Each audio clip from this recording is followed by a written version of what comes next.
Hello. Welcome to tonight's live stream event. If you can't tell, because the quality of my impersonation is too poor to be able to discern what voice I am attempting to do, I am speaking to you now in my humble approximation of the voice of George Takei. And I am doing this in order to pay off a setup that I established in the live chat several minutes ago for the benefit of Joe Goes Over. I hope that you have all found this amusing. And now I'm going to just talk in my regular voice because I don't think I can do Takei for the entire thing. Hi, everybody! Welcome to the show. I did a dumb joke that probably even Joe forgot about. But anyway, hi, everybody. So, welcome to the show. Thank you so much for joining me. And by the way, Isaiah, your link did not work. I'll go ahead and spoil it when I get to your question. Your link did not work. Oh, thanks, Stephen. My Takei needs work. You know, when I mean, it's like when I acknowledge within the body of the bit that it might not completely work, that's not necessarily a solicitation for feedback. Okay. Anyway, so anyway, thank you all for joining me. As usual, I will be ignoring the live chat from now on and spending the first part of the show answering questions submitted ahead of time by my wonderful patrons and channel members. And then after all of that is done, I will turn back to, Joe McClory. I thought you were doing Stuffy doing Serling. Wow. I can't really be insulted because I love Stuffy and I love Rod Serling. So, I mean, I'm not going to be like upset. Anyway, I'm going to do the pre-submitted patron and member questions first, then come back and spend the rest of the time with the chat. Sound good? I'm not asking. That's the way the show goes. Thank you very much. Okay. So, first question from Danny K. And look at this. It's a wrestling question. We're starting the show off on a solid footing this week with a wrestling question from Danny K. Hey, Steve, after your Donald Trump Hulk Hogan video, I did some YouTube sleuthing for some more wrestling promos and found one featuring the Macho Man Randy Savage, wherein he proclaims himself the cream of the crop while producing multiple single-use containers of coffee creamer from somewhere on his person. It may actually be more insane than the Hogan promo while showcasing the Macho Man's frankly underrated improv skills. Are there any other promos that stick out in your mind? Thanks. Hope all is well. There are so many, and I have so many questions to get to that I cannot possibly tell you about all of them or even more than one or two of my favorites. But yes, I have so many favorite. First of all, that Macho Man promo you found is one of the more legendary promos that Macho Man ever did. It was a favorite of tape traders for years because I believe that was a local promo that was only shown in certain, I think just in one television market. But, you know, it was so funny and so creative that it kind of made the rounds with tape traders and back in the day. And of course, now thanks to YouTube and streaming, it's all over the place. And I think it's on Macho Man's DVD set as well. But yeah, that's a great one. I just watched the other day, I was watching some WCW from 1994, which is not the best era for WCW, even through my nostalgia goggles. But Dusty Rhodes does a promo on WCW TV in the summer of 94, where he comes back. Dusty's been kind of retired for a few years at that point, and he comes back because his son, Dustin, has just been turned on by Arn Anderson, and he's looking for a tag team partner to be by his side so he can take on the heels that he is aligned against. And Dusty comes into the ring to talk to his son and to basically ask first of all, to give his son kind of a pep talk and say, you're better than these guys, you know, to hell with these guys. And you know, you have the talent to do whatever you want in this sport. And then he says, and I don't want you to look for another man. I don't want you to go around begging on your hands and knees and find another man. I'm telling you that if you think you can carry this old worn out, broke down, out of shape old man, I want to be your partner. And then, of course, the crowd cheers and, you know, Dustin's like staring at him, you know, like in anticipation. And Dusty says, and I don't need no handshake. If the answer is yes, all I need from you is a hug and a kiss to seal the deal, baby. And they hug, and it's amazing. It's amazing. It's my favorite Dusty Rhodes promo. It's one of my favorite wrestling promos ever. So that's the one I'm going to tell you about because we don't have all night and I've got a lot of questions to get to. But yes, there are I could just describe my favorite pro wrestling promos all night. There are so many. Joe goes over. Speak of the devil. My Star Trek lore is limited to TOS TNG, so forgive me if this has already been answered. Where do you stand on the transporters kill you debate? For me, life dies at transport, and despite the copy looking the same, the original consciousness was erased. It's like tearing up a document after faxing it. The copy, no matter how similar, can never be the original. While arguing this with a friend, I had an idea. I've read physicists have shown at the quantum level, changing the state of a certain particle affects the state of a related one, no matter how far apart, suggesting an unknown bridge in space-time. This may be the first step toward real-world transporters. My friend said early STE crews couldn't transport living beings, but could later Star Trek engineers have found a way to transfer consciousness from one location to another using that theoretical quantum bridge in space-time. Could this allow nihilists like me to accept Picard didn't die every time he stepped on a pad? So yes, actually I did. This was the subject of my second ever Trek Actually video. So I don't blame you if you haven't seen it. It's several years ago. But I think it's called, is the transporter actually a death machine, or is the transporter actually a murder machine, or something like that? And my conclusion is basically, no, the transporter doesn't kill you because that's what the show explicitly tells you. And the show is fiction. And if the show tells you it doesn't matter how this looks, it doesn't matter what you think the physics of this thing would be if it were real, we're telling you within the fiction, it doesn't kill people. You are still you when you beam in as you were when you beamed out. It's not an identical copy that thinks it's you and the real one is dead. It's still you, right? And they've established this several ways throughout the different shows. So the canonical answer is no, it doesn't do that. No, it doesn't kill you.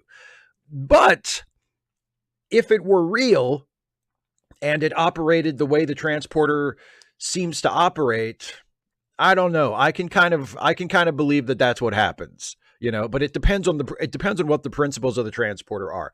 If it does work like a fax machine, then yeah, you're dead. As soon as you step into it and you dematerialize, you're dead. That's all there is to it. And it is kind of difficult to see how a human being or any living thing could survive that process. But Star Trek tells us that what happens is you are phased, you are dematerialized, but then your actual atoms, like the actual constituent particles of your body, are then transported through the transporter beam to the new location. So it's not just your body is disassembled and then the receiving mechanism at the other end, assembles other molecules in the exact same form as you. That would be killing you and just creating a duplicate that thinks it's you. That's not what happens. What happens is your actual particles are transported along the transporter beam and are reassembled at the receiving end. So that's what Star Trek says happens. That's what Star Trek says the transporter is doing. And since the transporter does not exist, it works however Star Trek says it works. So that is the answer. That is my answer to the question. And that is, I think, the show's answer to the question. Lawrence of America, with Discovery about to air its final season, I was wondering what your thoughts were overall on what's been shown so far. What elements appealed to you and others not so much? Me, I like it on the whole, but still can't get over the silliness of the spore drive. As always, it's a pleasure to enjoy your thoughtful, insightful, and frequently hilarious videos. I have no problem whatsoever with the spore drive. The spore drive, yeah, it's a goofy idea, but it's Star Trek. It's not 2001: A Space Odyssey. It's Star Trek. Yes, it's goofy, but it's on the right show if it's a goofy idea. So I've never had any problem with the spore drive whatsoever. Overall, despite our different feelings about the spore drive, it sounds like overall, I feel the same way about the show as you do. I like it. I consider myself a fan of it. I'm looking forward to the final season. I hope that it's a good season and that they can go out on a high note. What has appealed to me? I love the look. I love the aesthetic.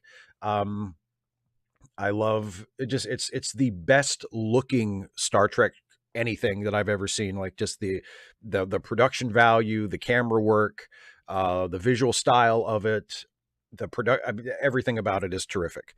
The costume design, the makeup design. I mean, people threw a fit over the Klingons. It took me like 2 episodes to get used to the Klingons looking like that, and then I was completely fine with how the Klingons looked. That did not bother me at all. Once I had a chance to get used to it, because it is different. But once you get over the fact that it's different and it just becomes how the Klingons look on this show, not a big deal. But yeah, and I love the character of Saru. I think Saru, played by Doug Jones, is just a fantastic character.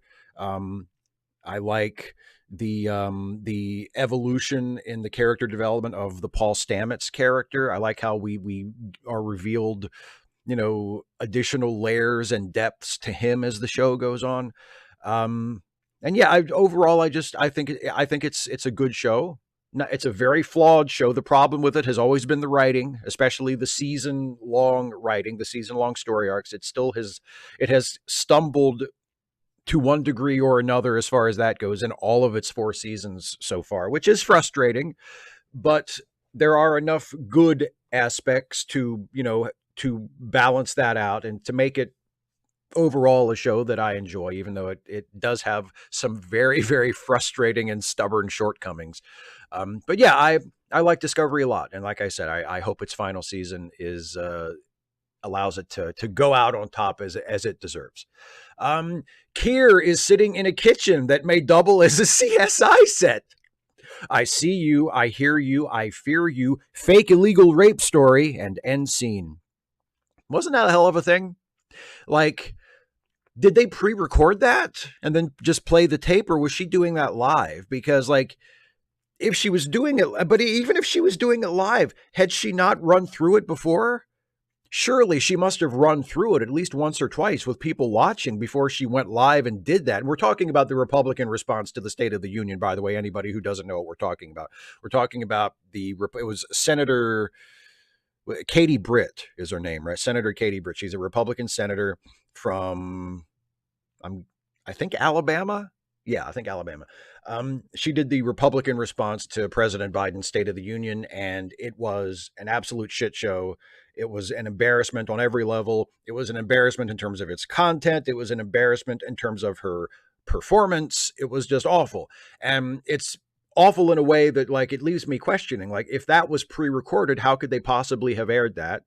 If it was not pre-recorded and she was doing it live, how could she, like, did she do it that way in rehearsal? Did she do it that way on a run through? And did nobody step in and say, okay, we need to have a serious chat about how you're going to do this, because the way you just did it is not going to work? But yeah, it was a hell of a thing. It was a hell of a thing. Lynn Baker, hi, Steve. Lots of people have opinions on which Trek episodes to show first-time Trek watchers. What episodes do you think you could show a Trek newcomer to scare them away from the franchise forever? Come Along Home comes to mind, though I love it, or anything in Voyager featuring the Kazon, but curious to know what you find to be the most embarrassing representation of the franchise. Well, most embarrassing is probably the episode I'm reviewing next week for my retro review, which is TNG's Code of Honor. I don't think there's a more embarrassing episode of any Star Trek show ever. Not just a bad episode in terms of, the conventional things that we judge a TV episode on. Like, it's not just badly written and, badly executed in the way that lots of bad things are. It's also super racist. Like, it's not just poor in quality as a dramatic presentation. It is so vehemently, like, stunningly contrary to the prevailing attitude and values of the show, and all of the shows, like the franchise as a whole, that if you want someone to definitely not want to watch any more Star Trek, show them Code of Honor, because not only is it a shitty episode of, action adventure sci-fi television, but it's also, it's like super racist. And it's like, what? Whoa, what the hell? What the hell was that? It's like the Katie Britt thing. Like, how did they allow that to be on TV? That shouldn't have been on TV. So yeah, Code of Honor. Way worse, so much worse than anything Voyager has ever done. So much worse. Oasis, hey Steve, I was recently thinking about the Batman movies. I myself am a sucker for the Tim Burton duo of Batman 89 and Batman Returns, and even Batman Forever is a guilty pleasure of mine. But I also have a deep respect for the Nolan trilogy. I feel like you're probably like me in liking the Burton series, but I'd love to know which of the Batman movies you loved the most and why. Cheers. For me, I we just did Batman Returns on late seating not too long ago, and I gave it a positive review. I genuinely like Batman Returns. I have nostalgia for Batman 89. I don't think it's a good movie, but I have nostalgia for it because I remember seeing it in the theater when I was 9 years old and thinking it was the most incredible thing I'd ever seen. And it's what made me a Batman fan. It's what made me like a permanent Batman fan. Like I already knew who Batman was, and I liked Batman and stuff from like the old Adam West show and from the comics and Super Friends and Saturday morning cartoons. But the 1989 Batman movie made me a Batman fan for good. But looking back on it as a grown up, it's not a good movie. It's a bad movie in a lot of ways. But Batman Returns I like, and Batman Forever I think is garbage. Batman and Robin I think is garbage. My favorites are, it's tough to pick a favorite, but it's either The Dark Knight or The Batman, the Matt Reeves one from a couple years ago. Both of those are masterpieces in very different ways. The Dark Knight uh is like a crime movie with Batman, and it's very tonally very serious and very straightforward, and with a lot of heavy sort of moral elements to it. And it's just, and I mean, Christopher Nolan, fantastic director, great performances, especially by Heath Ledger. Just a great movie all around. The Batman is similar in a lot of ways to The Dark Knight, but has a pulpier sensibility to it. Is a little goofier without having like an overtly goofy tone. Like there are things that it does, like having Batman in costume going to crime scenes with cops, and being a detective with cops around instead of sneaking in when nobody else is around, like walking around with other people in the Bat costume that you never really see him do in the other straight Batman movies. Or going to the nightclub as Batman again in the costume. Like there's this kind of that things that are not presented as, ooh, look how wacky this is, but that are kind of wacky, that I enjoy, that I think work really well. And Batman has a great character arc in that, where he realizes that just being the guy who beats up street criminals is not going to fix things in Gotham, that he needs to dedicate himself to a higher purpose and a greater cause than just doing that, and which I think is a great character arc for Batman, especially for the first movie in a new Batman series. So yeah, if I had to pick between them, I think I might think the Batman is the best one at the moment, but the Dark Knight is also right up there for me. So those two are my favorite Batman movies. James, nitpick or real problem? In All Good Things, the anomaly is supposedly expanding backward in time. Yet, when the future Enterprise comes back later to the location, they find it and are convinced. I've been told this is a nitpick, but to me it's substantive because figuring out the mystery is central to the plot, and this contradicts that intended solution. Your thoughts? It's a nitpick. It's a nitpick because the characters figuring out the mystery is central to the plot. You as the viewer figuring it out, at least to me, maybe obviously the way you watch it is different. The way I watch it, it's not a mystery story. It's not like an Agatha Christie story where, you're trying to solve the crime as you're watching the detective collect the clues. You being able to figure out what's going on in All Good Things, it for me is not essential to enjoying that story. Yes, it's a little bit of a plot hole. It contradicts the way the anomaly is said to work for the rest of the episode, and it's just a little cheat that they do in order to be able to, to have the episode. In order, they cheat a little bit and fudge a little bit for dramatic purposes. So yeah, it doesn't make sense strictly speaking, but that doesn't matter. What matters is the characters figure it out. And yes, the characters figure it out in a way that doesn't quite make sense because yada yada yada. But if you watch the episode and you pay attention and you invest in what the characters are saying and the characters are doing and what is happening in the episode as shown to you, um, it makes enough sense that it doesn't, it doesn't pull me out. And like what the the nature of the anomaly and what is happening is not what the episode is about and is not the important part. The important part is Captain Picard realizing what is going on and sort of taking the leap and convincing the others in the various time periods to take the leap with him and to say, I know what's going on. I know how we're supposed to fix it. Right. That's the important part. And even that is just plot stuff. Like even that isn't really what the episode is about. So no, I think that's a nitpick.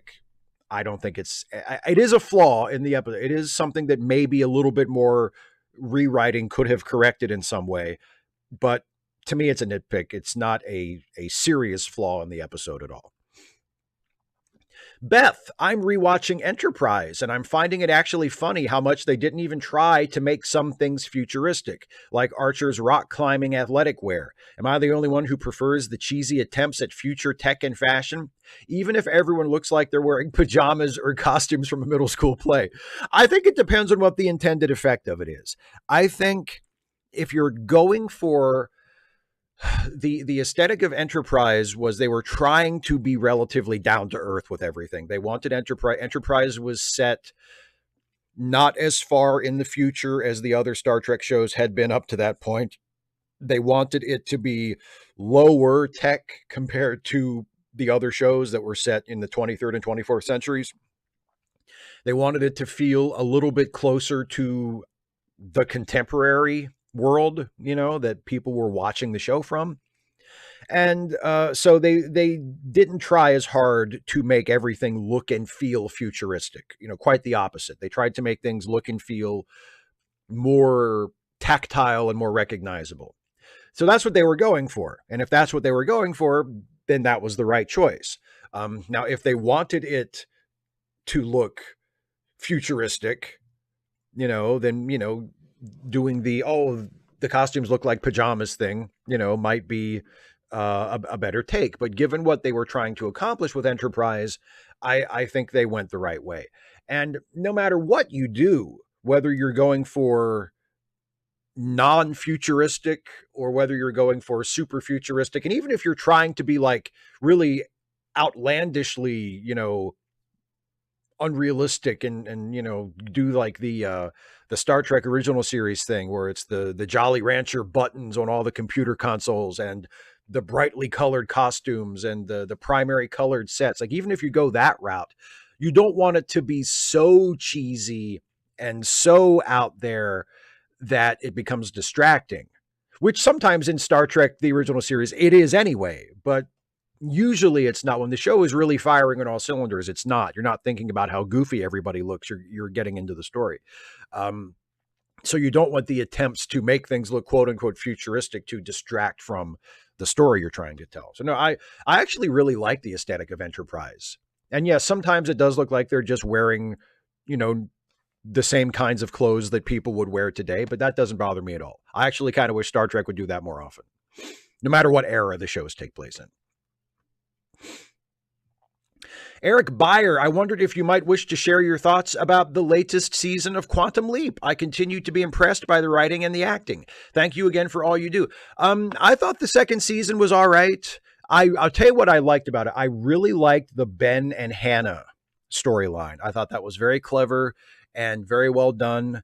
And I didn't really like the final twist in it. That didn't work for me. The bit with who Hannah's son turned out to be, that felt really contrived and unnecessary.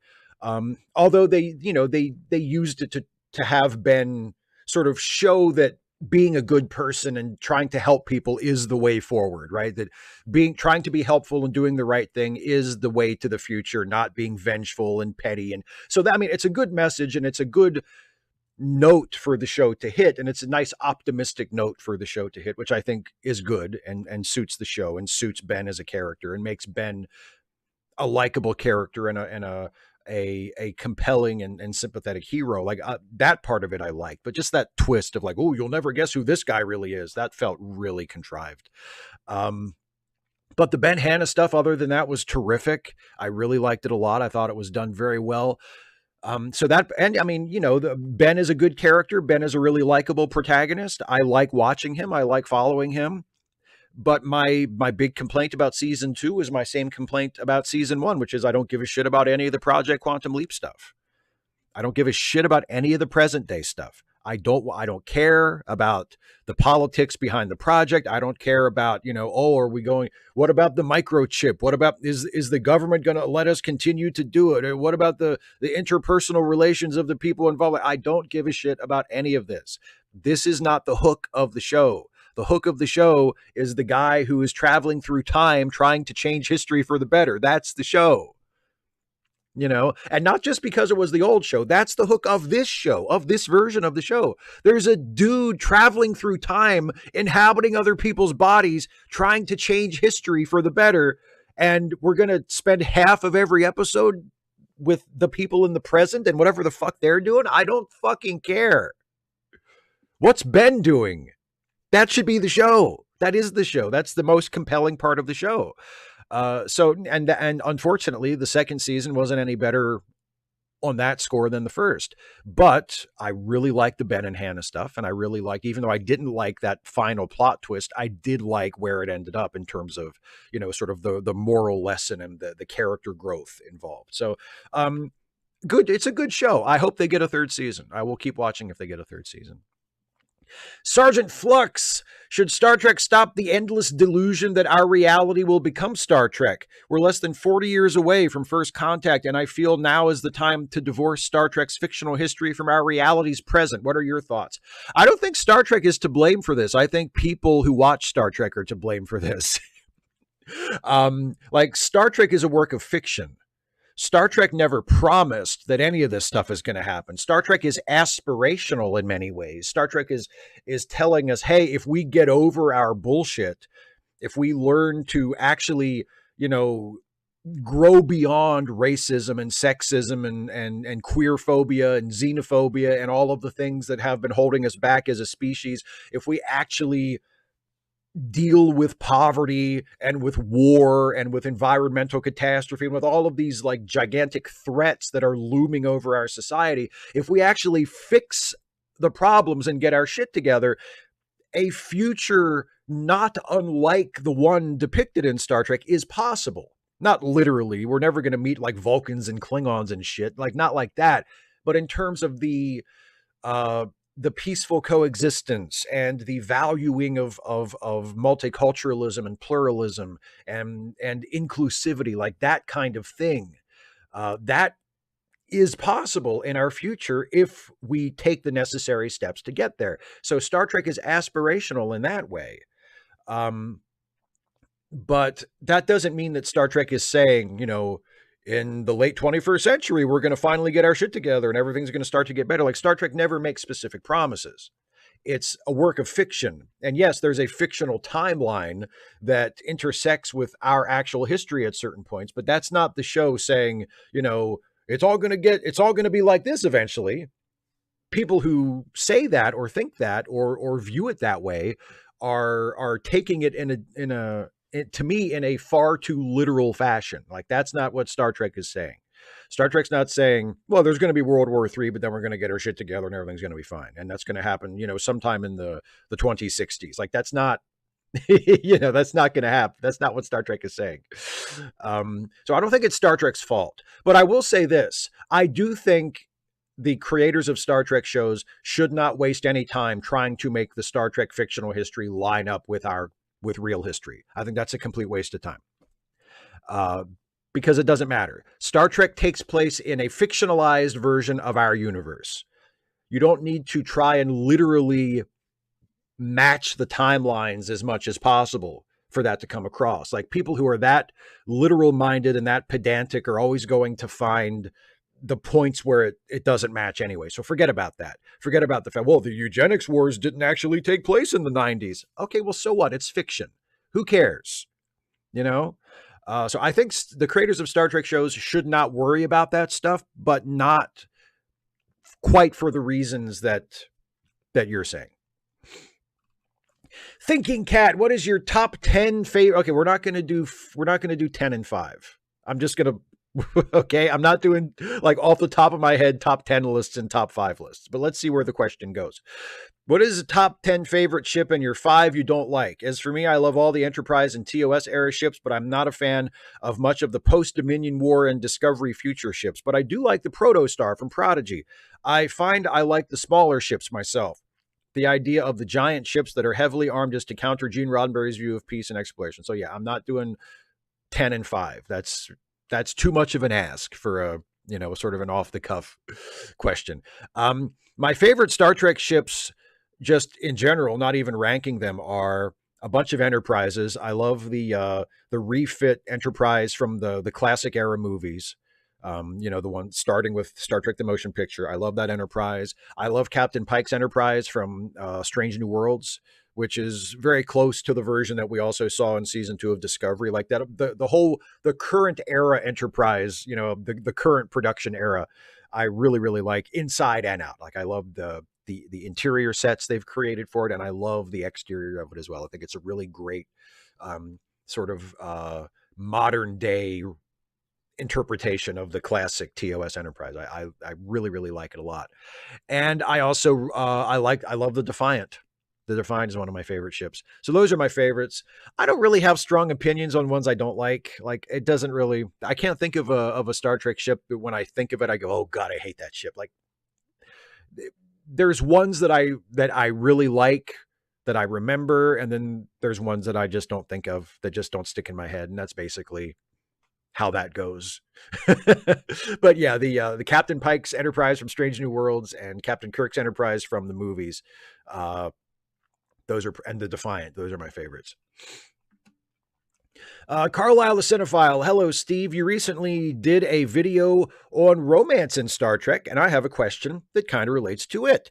Throughout the franchise, we see numerous characters engaging in romantic and sexual relationships with one another, oftentimes between members of the same crew, and sometimes one of those crew members outranks the other. Some examples that stick out to me are when we see Riker flirting with crew members on the Enterprise, or how Spock and Uhura are in a romantic relationship with each other in the J.J. Abrams movies, despite her being one of his students.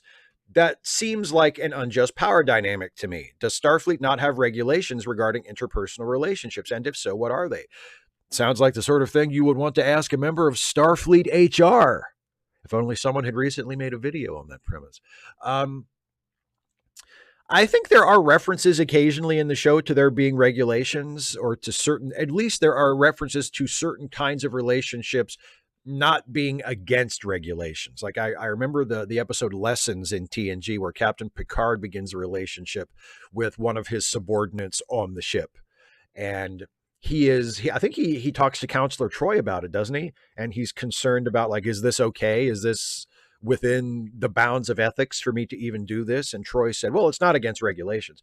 I think it's probably a matter of, as long as everybody behaves honorably, right, and doesn't do anything unethical. Like if Riker was dating an officer on the Enterprise that was someone under his command, and he was found to have been showing them favoritism, like if his partner was getting better assignments than other people, or was getting promoted faster than other people, or maybe like they broke up and it was kind of a bitter breakup, and then Riker started mistreating this person as a result of their bitterness after their former relationship. Like then that's the kind of thing where you would need someone to step in and say, okay, this isn't okay, and you need to knock it off, and someone might need to be punished or transferred to another assignment or whatever.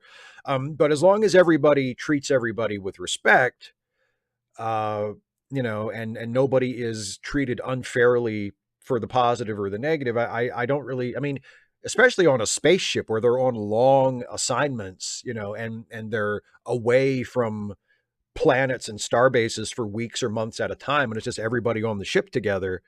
I don't know how you could really avoid it.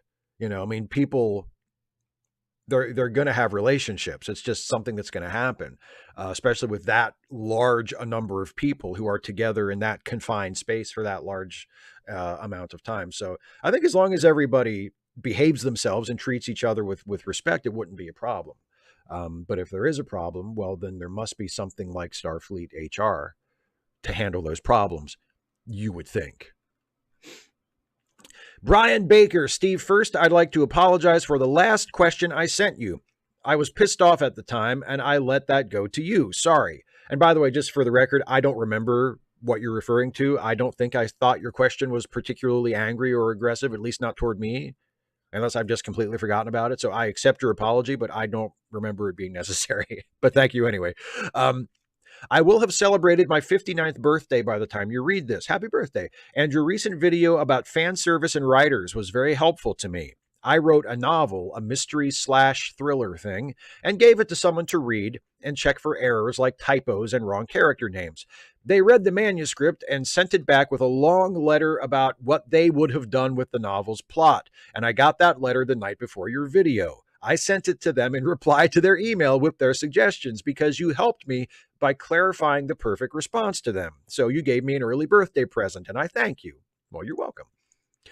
Keep up the great work, and let's mess up the Republicans in the future elections. I want you to know how much I appreciate everything you create, and even though we don't always agree, it's nice to see a thinking person at work. Well, thank you very much for saying that, Brian.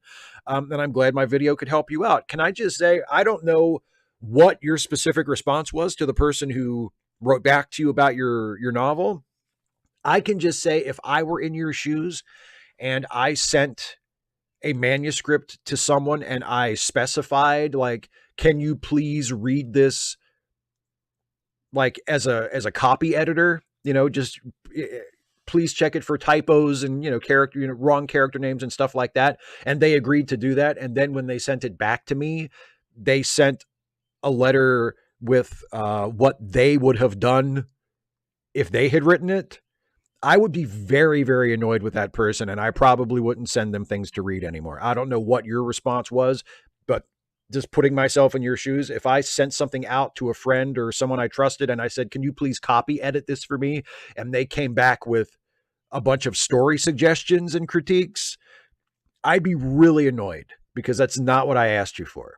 Even if they did also do the copy editing and stuff, it's like, okay, that's all I wanted from you. I don't care how, first of all, that's not a good way to approach criticism and feedback anyway, right? When someone, if you did send it out to someone and say, could you please read this and tell me what you think, and write me a critique, right? Tell me what you think works and what you think doesn't work, whatever. Like if you wanted more of a response to the story itself rather than just a copy edit, that still doesn't, like, the best way to respond to that is not to basically write back and pitch rewrites and say, if I had written this, here's what I would have done. That's not your job as a critic. That's not your job to mentally rewrite the work. If you are an editor or a teacher or someone who you're working with a writer to help them shape their story, your job is to help them get to where they want to go with it. Not to say, well, here's where I would have gone and here's what I think you should do as though I was writing it. That's not your job. Your job is to assist them as the writer get where they want to go. So you ask questions like, okay, this scene on page whatever doesn't quite work. I think I know where you're trying to get with that. Were you, what was the goal of this scene? What kind of reaction were you hoping to get? What kind of emotion were you hoping to evoke? You ask questions like that, and then you say, okay, well, if you want to do that, then maybe you shouldn't have her say this. Maybe come up with a different way to get there. Like you make suggestions on the basis of helping them get to where they as the writer are trying to get. Not write back and say, well, if I had written it, here's what I would do. Again, I would probably not let that person read for me again because that's not what I'm asking you for. And that's not appropriate for you to just try to rewrite my story how you think it should be. You're supposed to be helping me tell my story. So anyway, I'm glad I could help. Some random geek saying it is Women's History Month, motherfuckers, which should be every month as well.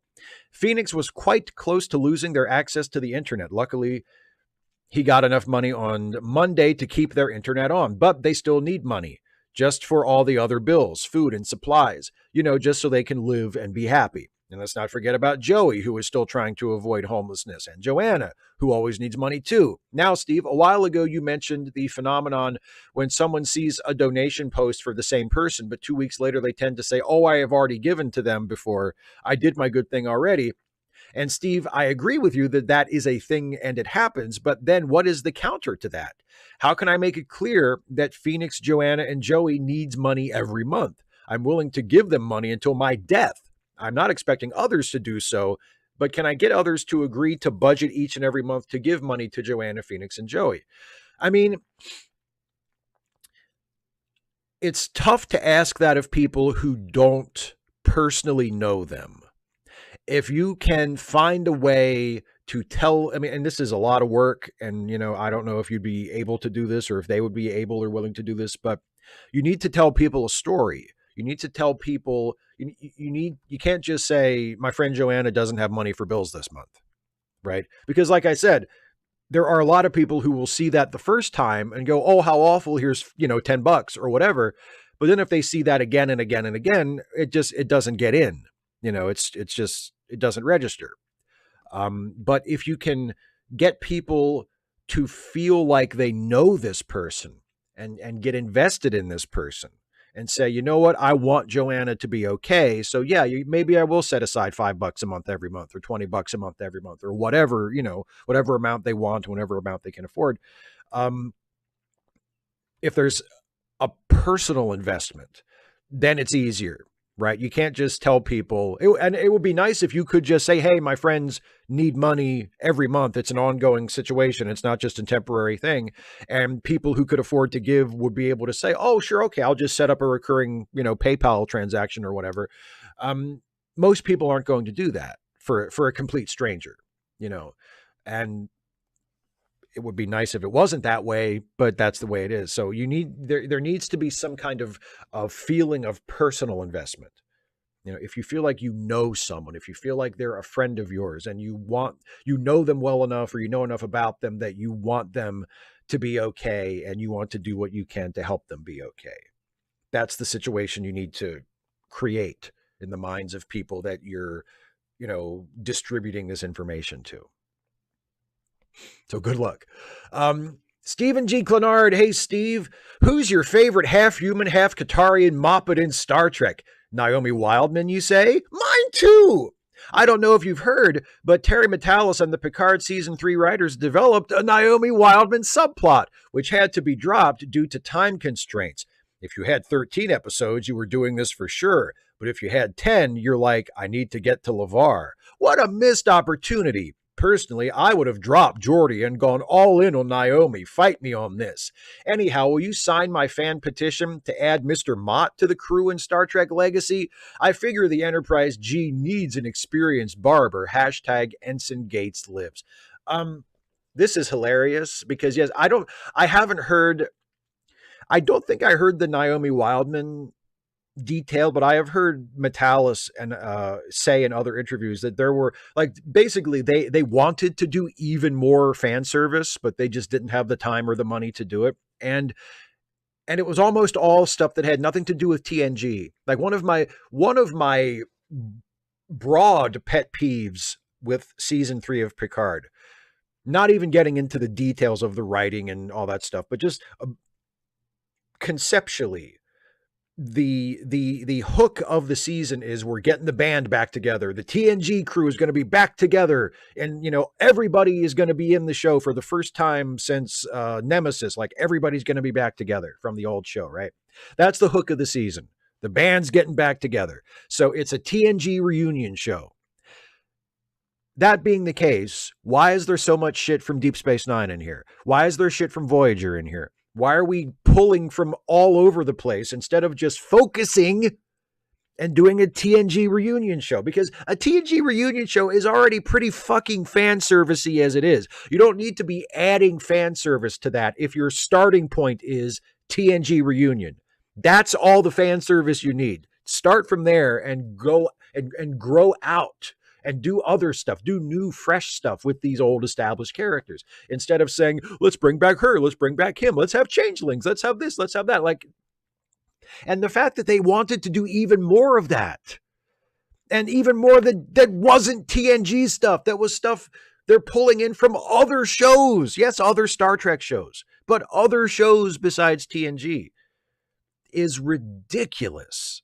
Is ridiculous. But whatever. I guess the nerds like it. The ever dwindling audience of diehards loved it. It's not going to do anything to grow the audience or to help the franchise survive into the future, right? But the diehards who go to Star Trek conventions, that ever dwindling number of people, well, they sure loved it and they tweeted about it. So I guess it was a good job. Lynn Kibblemom. Hi, Steve. A few months ago on a late seating episode, the subject of Rudy Giuliani came up, and you or Jason said that someone ought to make a movie about his downfall. Given that I frequently feel like I'm living in a badly written movie, I think this is an excellent idea. If you could cast the movie of our current time, interesting times, using any actor, living or dead, at any point in their career, who would you cast? I think the obvious choice for Rudy would be Timothée Chalamet. And for the role of Trump's hair, I would propose Fabio. Who could possibly portray the Orange Man himself? Perhaps 93-year-old William Shatner. Certainly Trump deserves someone older and wiser than himself.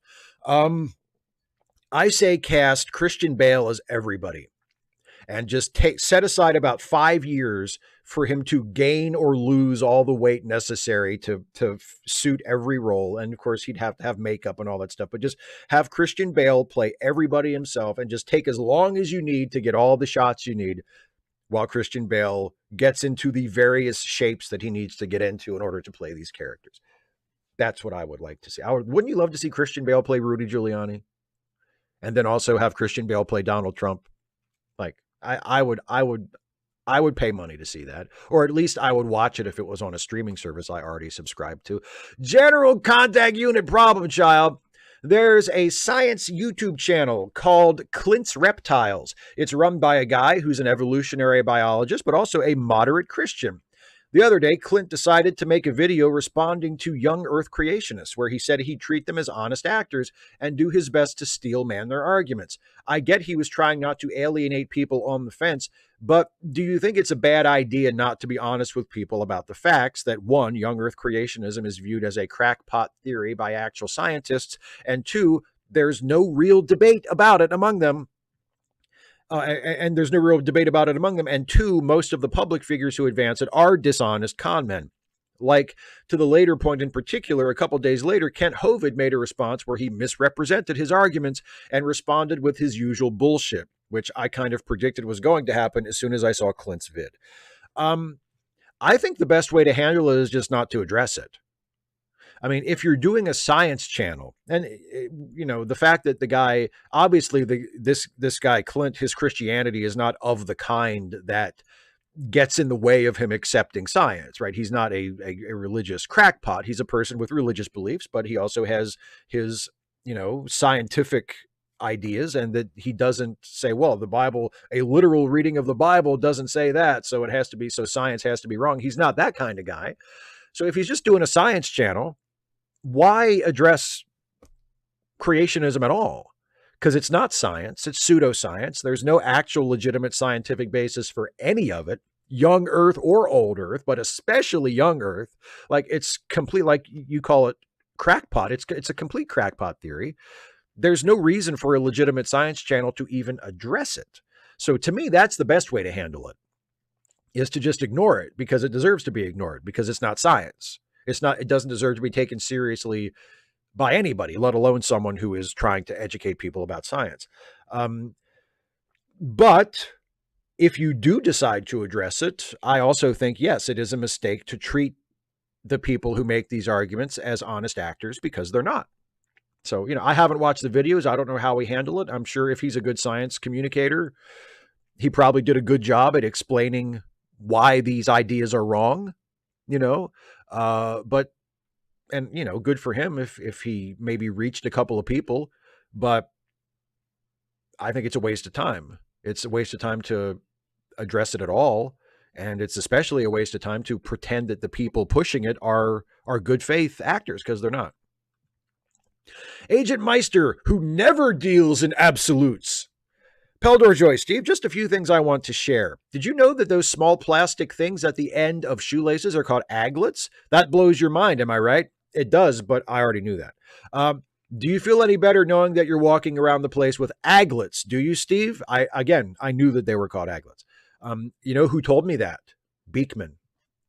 Back in the day, back in the 90s. On Beekman's world, he told me they were called aglets. Anyway, another useless fact. The word almost is the longest word in the English language, where the letters used to spell it are in alphabetical order. Now, I did not know that. That is very interesting. And finally, hot water will freeze quicker than cold water. Would love to hear any facts you might have that are as profoundly useless as these. Seriously, though, great job on the Starfleet HR video. Youngest staff captain in Starfleet history indeed. Those pieces really are getting better. Well, thank you very much. I'm glad you liked that one. I was happy with that one too. As for useless facts, it reminds me of, there's a line in, I think it's the Office Christmas special, where David Brent, who is a great character played by, as it turns out, an absolutely horrible human being, but great character, where he's on a date and he boasts that he knows all these, he knows, he can tell you a random fact about anything. Just name anything and I'll tell you an interesting fact about it. And his date says, okay, what about lemons? And he says, oh, okay, well, pound for pound, there's more sugar in a lemon than in a strawberry. And she says, well, I there's no way that I can tell if that's true or not. And he says, well, you know it's true because I just told you, and I'm not a liar. So that's what made me think of it. Not so much a random fact, but a random moment from a TV show I like. Isaiah Taylor. So, Steve, what do you make of the private space industry? As you've probably seen, several private companies have been trying to land on the moon. Some have failed. Recently, I've been watching Scott Manley videos about the early Surveyor probes that landed on the moon from back in the 60s. Man, those people must have been pretty smart to land probes like that on the moon back in the day. Thoughts? Here's a pic of my uniform. This is the first time with a link, so I don't know if I did this right. Well, you didn't do it right. I didn't get a link to the pic, so sorry that I can't show your pic to everybody. But as for your question, I have no problem with the existence of the private space industry. I have a big problem with the private space industry being positioned to replace the public space industry, the government space industry. And you point out a good reason why. I mean, NASA was successfully landing probes on the moon 60 years ago. Now, not every time. Like, there were mistakes, there were technical difficulties. God knows NASA does not have a perfect track record, nor does any national space program of any country in the world.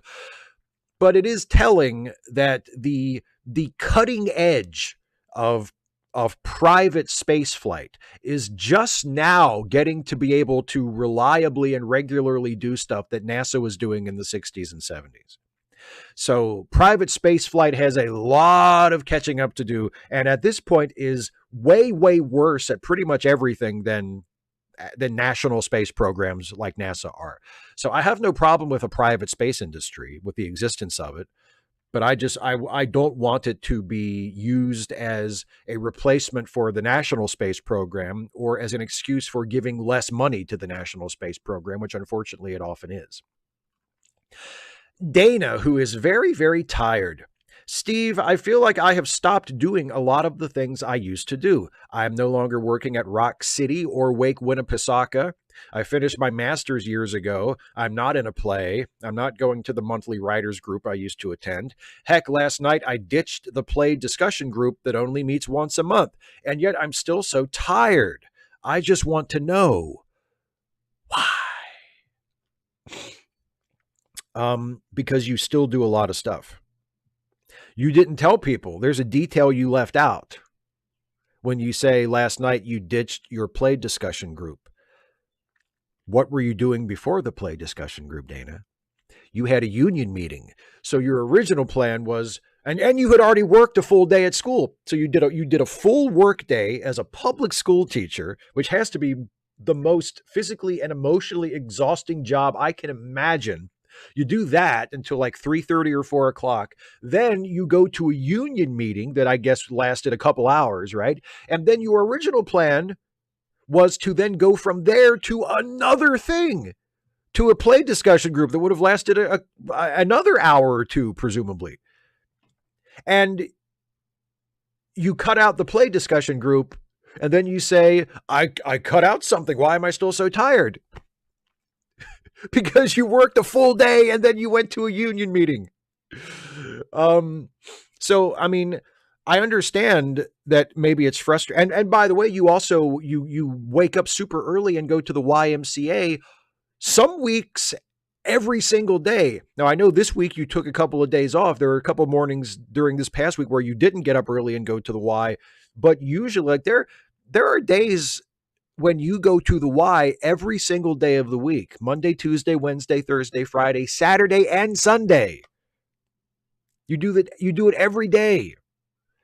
Plus, during the week, you work a full 40-hour work week. And then you also still have things in the evenings some days that you do on top of that. So, yeah, I mean, I know you're doing a lot less than you have done in the past, but you're still doing a lot. So, you know, I think that's why you're tired. Because you still do so much. Kara. Hi, Steve. I understand you're a wrestling fan. Who told you that? And I have a question which I hope I can keep to 1,000 characters. A friend of mine said that it wasn't real, that the fights are staged. However, my cousin who lives in the US watches a little and says that it isn't so much staged as managed. Yes, the combatants have an idea of the moves their opponent will make, but it is still possible to get hurt quite badly, even if both people are fit and know what the wrestling match will involve. I know nothing about wrestling, so would appreciate any insights you might have on this subject. Sorry, this isn't a Star Trek question this time. First of all, you never, ever, ever have to apologize for asking a non-Star Trek question. I am happy to talk about stuff other than Star Trek, and you really don't have to apologize if you're asking a wrestling question, because I love talking about wrestling, and I don't get to talk about wrestling on this channel as often as I talk about Star Trek. So any excuse to talk about wrestling is more than welcome. Staged isn't necessarily the right word. The preferred term in wrestling is worked. Wrestling is referred to as a work. In that, yes, the fights are not real fights. The two wrestlers in the ring. Let's keep it simple and talk about a singles match. So it's one wrestler versus another wrestler. They're not really mad at each other. They're not really fighting. They're not really trying to hurt each other. It is a cooperative venture. Nowadays, they, in all likelihood, have worked out the entire match before, they went out in the ring. In the old days, they would know what the finish was, and they would know maybe like a big spot or two in the middle that they wanted to do. But other than that, they would improvise, and they would just make it up as they went along and get to the finish that they wanted to get to, and get to the big sort of plot points in the match that they wanted to get to, and fill the rest in on their own. But either way, yeah, it is a simulated fight. But yes, wrestlers can and do still get hurt. A move can go wrong. A wrestler can be out of position, or just make a mistake, or get the timing wrong. Or, and this happens more frequently nowadays, and it's one of my least favorite things about modern pro wrestling, the moves themselves, the spots themselves in the matches are increasingly inherently dangerous. Like, it used to be, if two wrestlers were wrestling each other and they were both properly trained and they both had enough experience and they knew what they were doing, the odds of one of them getting seriously hurt was pretty low, because they both knew what they were doing, and what they were doing, if it's being done by trained professionals, was not super dangerous. Like, it would be dangerous if you or I did it, because we weren't trained. We don't know what we're doing, but trained professionals doing it, not super dangerous. Now, mistakes were still made, accidents would still happen, people would still get hurt, but that was very much the exception, right? Nowadays, wrestlers do things that are far more inherently dangerous than they ever used to be, like throwing each other through panes of glass, like throwing each other off 12-foot ladders through tables to the floor, like taking moves intentionally on the hardest parts of the ring, taking dangerous moves on the floor, doing crazy athletic dives that can easily go wrong, and you find yourself with a broken arm or a broken leg or a fucked up back or fucked up knees, or like the level of just baseline danger in pro wrestling has gone through the roof in the last 20 years. And it's really, really upsetting to me as a fan, as someone who believes that it should look like it's dangerous and it should look like it hurts and it should look like they're really fighting each other and hurting themselves, but actually what they're doing is relatively safe.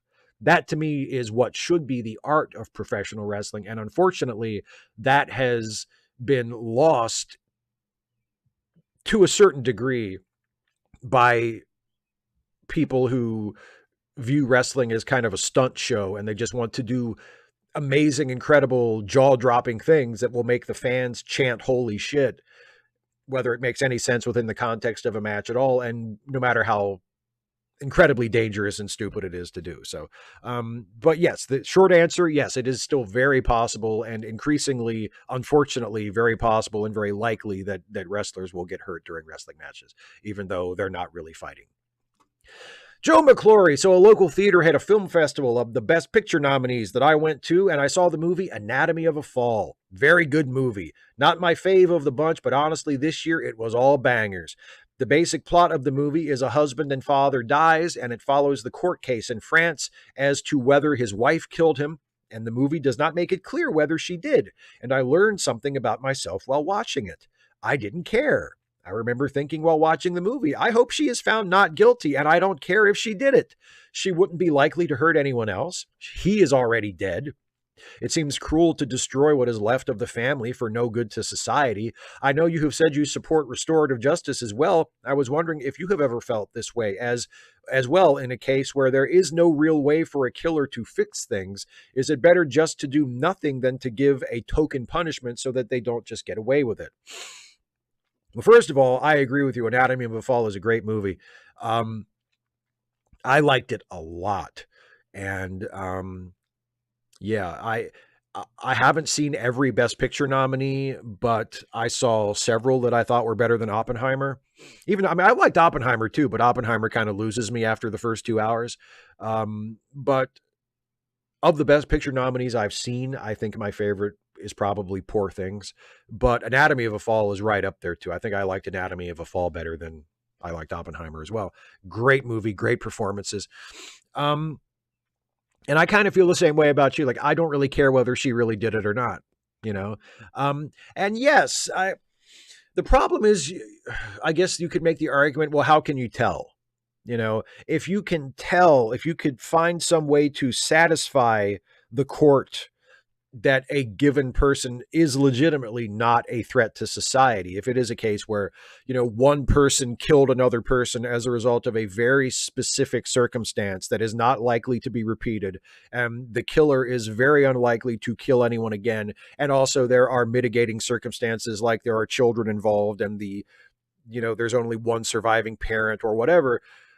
I can see a case for not necessarily letting them completely off the hook, not, just saying, well, you killed somebody, but you're probably not going to do it again, and you have kids to raise, so we're just going to let you go.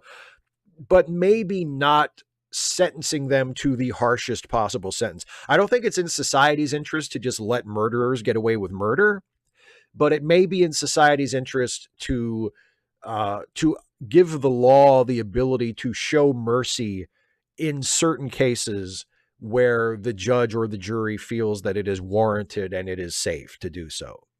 I think that might not be a terrible idea. But I don't know if I would ever be comfortable with someone being found guilty of a murder, and then saying, well, fuck it, just let them go. Like, I don't know if that's a good idea, but some kind of leniency, some kind of mercy where it is felt that kind of thing is called for. Yeah, I don't have a problem with that. Air One Fire, the man who says, I'm Captain Kirk! You better have read that like he does in Star Trek. I hope you Appreciated it, Air One Fire. Anyway, hi, Steve. Hopefully, I won't be attending any more of your live streams. Let me explain. My daily routine actually starts to look like a daily routine now. For the past week, I woke up at 7:07 or earlier, start doing work immediately, work for a couple hours, then do fuck all for the rest of the day, and go to sleep way before midnight. So far, this works for me very well. So again, thanks for your advice. The problem is that for some reason you stream at midnight. Now, my question is this. I do two kinds of work for a living. Basically, either one, numbers, or two, creative scientific writing. I'm now doing very well on just getting to work on one, which is big progress, but for two, I still feel this kind of reluctance. It's still more difficult to get to, and I still procrastinate on it an uncomfortable amount. Do you have something similar? Do you have any advice on what to do about it? I'll watch this in the morning. Best wishes. Well, good morning to you as you're watching this. I don't have anything similar at the moment. I guess the closest thing I have to something to where I feel like procrastinating, or I sometimes procrastinate, is my morning workout during the week. My alarm goes off at 5 a.m. Monday through Friday. And usually what happens is the alarm goes off, I turn off the alarm, and then my phone automatically plays like morning news updates and podcasts and stuff for me. So I'll lay in bed and usually kind of drift in and out of sleep for a little bit and listen to my morning news updates and stuff. And sometimes I wait until those are all finished playing and then I get out of bed. Sometimes I get out of bed and my goal is to finish my workout before they're done playing. But I do sometimes procrastinate on getting out of bed in the morning and going out into the living room and doing my morning workout. And the best way to handle that, I have found, is to just bite the bullet and do it. Just to tell myself, the sooner you start, the sooner you'll be done. Get up, get your ass up, get out in the living room, start doing push-ups, start doing bicep curls, just do it and get it over with. And that's what I do. And sooner or later, Monday through Friday, except for Thursdays when I do other things, but Monday through Wednesday and Friday, that's what I do. And that's what I have done for the last, probably at this point, for the last couple of years. And it's worked out well for me, but it is not always fun. And it is not always something I look forward to. And it's something I have to force myself to do. So my advice to you would be to do the same thing with that you did to start doing the other kinds of work. And like I remember telling you when we first started talking about this, getting into a routine is a process and you might have to do it in stages. So stage one would be getting used to getting up in the morning, getting used to doing your numbers related work, getting into that routine. And now if you want to also get into the routine of doing your creative writing or your scientific writing, then you need to gradually add that to your routine. And that might not be fun at first either, because you've just gotten into the routine of doing the way you do it now, and it's working. And I'm really happy to hear that. So if you want to add to that, then you need to gradually expand the routine. And that might be uncomfortable at first. And that will take some commitment to get used to doing the new routine. But if you commit to it and you keep doing it, eventually you'll be able to do it just like you're doing what you're doing now. It's just a matter of telling yourself you're going to do it and then following through and doing it enough times in a row that it just becomes what you do. David Colby's sleeping happily. So this is a public service announcement. Do you feel tired all the time? Really depressed? Does your significant other say you snore badly? Get a sleep apnea test. If you have sleep apnea, get a CPAP machine. My brain fog is gone. My mood is improved. I can actually focus on things. It's such a genuinely transformative device, and some people may not know that this is why their lives are going downhill. Anyway, you know what I think is the worst part of Lower Decks? It doesn't get mean enough. See, most of the jokes in LD are pretty simple. This Star Trek stuff is pretty stupid, huh? Like, that's what the reference gags are for. That's the humor that is intended. But the problem is that LD will never be better than a 7 out of 10 show because they can't really deconstruct Star Trek as viciously as required to really get their mileage out of the premise, because the showrunners are clearly huge fans, and sometimes fans have a hard time taking a baseball bat to their faves the way you and I would. I agree. Boy, I really like you on this CPAP machine. You sound like super reasonable and smart. No, I agree completely. That's one of the reasons why that the skeleton of giant Spock is my favorite reference gag that Lower Decks has ever done. Like usually I don't like the reference gags. I feel like they're lazy and they take the place of actual, smartly written jokes. They just do hey, remember that, right? It's the writers saying, "Look how much Star Trek we've watched." And so usually I don't like it. But the thing I liked about the giant Spock skeleton was how fucking dark it was. And Lower Decks almost never goes dark like that. And they don't, and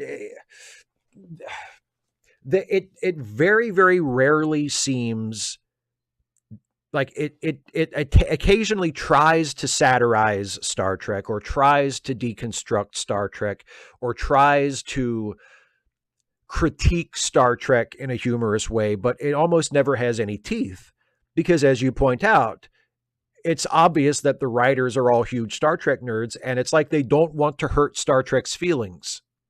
Or they don't want to hurt the feelings of the soft fucking nerds that watch the show and don't like, oh, you don't be mean to Star Trek. I like Star Trek. Don't be mean to Star Trek. They're writing it for that fan base. And so it has no edge to it. It has no teeth. And I'm not saying it needs to be an edgy show, but it would be nice every once in a while if a joke had a little bit of edge to it, if a joke was a little cutting. And that's what I loved about that visual gag of showing the skeleton of the giant Spock clone from the Infinite Vulcan that I just reviewed on my retro review yesterday. Because it's such a shockingly dark gag. It's like, holy shit, giant Spock is dead and his fucking skeleton is on display in some collector's ship. Like, that's such a breathlessly dark gag. I love it. And I wish that the show would go into that kind of area more often instead of just being so soft and weak and defaulting to warm fuzzy cuteness, like, oh, isn't Star Trek great? Star Trek's just so great. Yeah, I know Star Trek's great. I've watched it my whole life. I know Star Trek is great. I don't want a Star Trek show to tell me Star Trek is great. Like, that's not what's great about Star Trek. Star Trek isn't great because it's constantly telling itself how great it is. No show is great for that reason. That's not good. Just make a good show. If you're going to make a comedy show within the Star Trek world, then make it a fucking funny show. Don't make it a show where it seems like increasingly the main goal of the creators is to just remind everybody how great Star Trek is. You want to remind us how great Star Trek is, make a good fucking Star Trek show. Shazy, hi Steve, how do you cope when feeling unappreciated and or unwanted? Loneliness has become a serious societal problem, especially during and after the height of the pandemic, particularly among adult men. What are your thoughts on this topic? Thank you. I have to be honest, I don't really struggle with this. I have to chalk it up to just my privilege and how fortunate I am. I do well. I'm a naturally solitary person. Like, I can be completely content and completely happy on my own for extended periods of time, right? I don't yearn for human interaction and human companionship in the way that a lot of people do. I think maybe I might get that from my grandmother because she was married to Pap, and Pap worked for the railroad for many years and was away from home for long, long stretches. And it was just her and my dad for a while. And then when my dad grew up and moved out of the house, it was just her by herself here at the house for a long time while Pap was away at work. And she got used to keeping her own company. And I don't know if it was, I don't know every thought or every feeling she ever had, but for the most part, she seemed to do well with that. And so do I, I was married for many years. I've lived with people in the past and done well with that. I've had roommates, I've cohabitated with people and it's been fine. And I've enjoyed myself and been able to be happy and have a nice, fulfilling life that way. But I also do very well on my own. So loneliness in this way is not, I sometimes, I'm lonely for specific people or I miss specific people. I mean, God, I live in what used to be my grandparents' house, and I see reminders of them everywhere. And even though, my grandmother has been dead now for 4 years and my grandfather has been dead for over 20 years, I still miss them both terribly. Like, I miss them both terribly. And when I'm reminded of their absence and I feel it, like, it still feels as acute as it always has. Like, it still doesn't feel normal. No, I don't feel that way all the time. I don't even feel that way very often, but I am still capable of feeling that loneliness for those particular people or for other people too. But in general, just feeling lonely, like I wish there was somebody here, or I wish, like, I don't really feel that. If you do feel that, my suggestion is to reach out to people, to find social situations that you can involve yourself in. Um, you know, like, and I guess you say particularly among adult men, men unfortunately are conditioned to be stoic, to be unemotional, to refuse to admit that they are in need of something. So if you are a man who has been conditioned to live this way and to feel and act this way, but you are by yourself and you're lonely and you want to break your solitude is unwanted and you want to have friends and you want to have companionship, you need to find a way past that. You need to find a way to get comfortable reaching out to people and putting yourself out there and making friends and going on dates or doing whatever it is that you are missing that you feel that you need. And it's not going to be comfortable at first. It may not ever be comfortable. But if it's a hole in your life that you feel like needs to be filled in order for you to be happy, then you need to do something about it. Need to get over the John Wayne bullshit, I am an island unto myself. If that's not what makes you happy, you need to reach out to people. There are now, thanks to the internet, there are more ways than ever to do that. But that's something that you need to think about doing if that's what you need. MW Ridra, do you ever worry about becoming too callous? When I heard a woman had slowly drowned to death in her Tesla in a shallow pond because the door mechanism wouldn't work and emergency crews couldn't break through Tesla's reinforced glass, I was horrified. Then I heard she was a billionaire and I felt the empathy flee my body. Then I heard she was related to the politicians responsible for reduced auto safety regulations and I felt smug. Am I a bad person for being so callous? At any rate, I hope that because it was a well-connected billionaire who died this time, that maybe Tesla will for once see actual consequences. Well, see, no, you're not. There's nothing wrong because you found an empathetic note to land on at the end. Maybe Tesla will see actual consequences, and maybe as part of those consequences, they will make safer vehicles in the future. Right? So, you're ultimately concerned for the good of humanity. No, I don't think that's callous.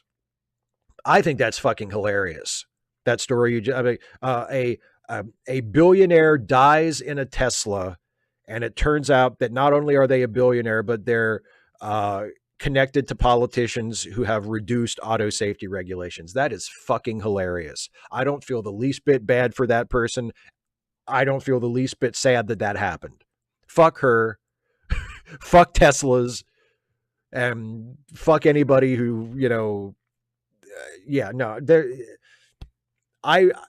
my empathy is not a finite resource, but I do sometimes treat it like one. Like, there are so many people in the world who are deserving of help and sympathy and, soft feelings and kindness and understanding that don't get it for whatever reason, that I have no time and no space in my heart or in my mind to feel bad for motherfuckers like this who die because of their own foolishness and their own gullibility. And the idea of a rich person trapped and dying in a car that they can't even open the fucking door on because that car was manufactured by a company owned by an even dumber rich person than they are is fucking hilarious to me.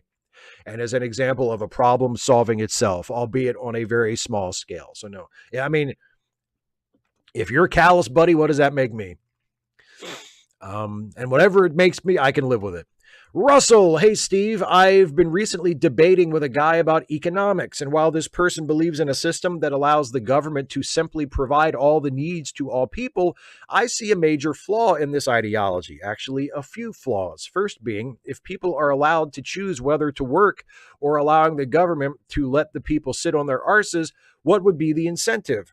Why would people opt to go to school for 10 plus years to become doctors and lawyers? Why would we have farmers strive to produce food, both meat, vegetables, and fruit? Who would run the processing plants? Who would ship said product to the stores, etc.? Who would keep the utilities running? We have the rich who don't need to work and don't work. If everyone is given this choice, again, I ask, what would be the incentive? Speaking literally, not optimistically. Anyways, see you soon. Taking a break after this, going to fun Q&As for a bit. See you soon. Also, tell Stuffy he's the best. Love the material. Bye for now. You know, I feel like this argument is just, it evidences a lack of imagination. You mentioned rich people. I've talked about that. I think I may have talked about this in one of my Star Trek videos about the economics of Star Trek. People say, like, well, if all your personal needs were taken care of and you didn't have to work in order to, put food on the table and clothes on your back, then why would anybody work? And we have a test group for that already in our society, and that is rich people. Now, yes, there are the idle rich. There are rich people who just spend money or lay around and do nothing, or are just, frankly, a fucking drain on society. But there are also rich people who work constantly, who are always doing stuff, who are working in their business or are doing extracurricular activities, or there are incredibly active, wealthy people in the world. Now, I'm not making any kind of moral judgment on them. I'm not saying whether or not it's good what they do. I'm just saying the fact is there are a lot of people in the world who do not have to do anything, who have enough money in the bank, have enough assets to their name that they can live comfortably for the rest of their lives and not do a thing. They can sit on the couch and watch TV all day if that's what they want to do. And very, very few people do that. Very, very few rich people do that. So what is the argument to say that if everybody's not even making everybody rich, if we just say, let's provide for everybody's basic needs. In other words, let's create a system where you no longer have to trade your labor in order to survive. Your basic needs are met. Food, shelter, clothing, communication, transportation, education. Like, everybody gets the basic things that they need in order to survive and to live a somewhat comfortable life in the world that we have created, right? Just make that the floor, make that the bare minimum.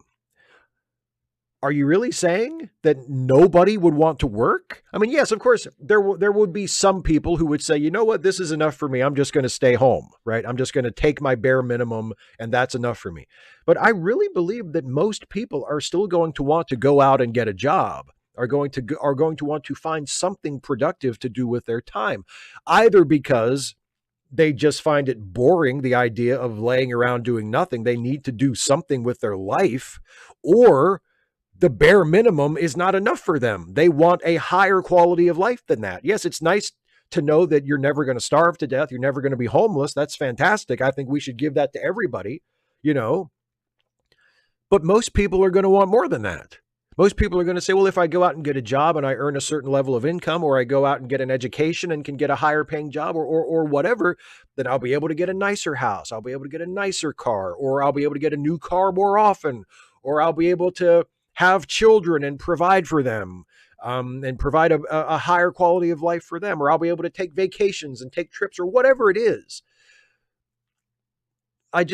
The idea that, well, if the government takes care of people's basic needs, then there won't be any more economy and nobody will want to be productive. I just don't see how people get to that conclusion. And it strikes me as an incredibly pessimistic view of human nature to assume that unless the overwhelming majority of the population is forced to trade their labor for their very survival, then our society will collapse and nobody will want to do anything.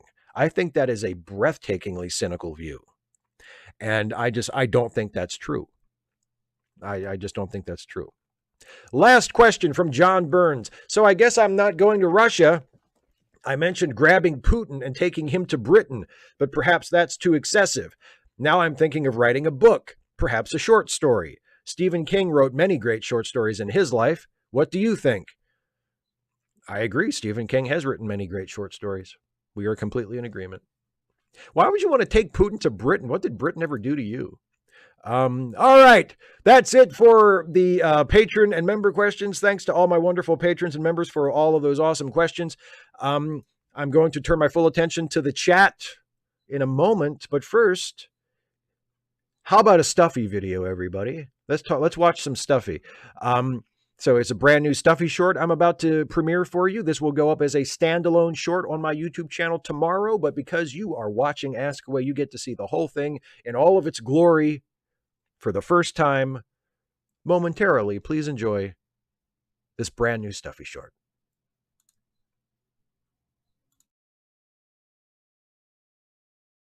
Oi. Hey, Jack.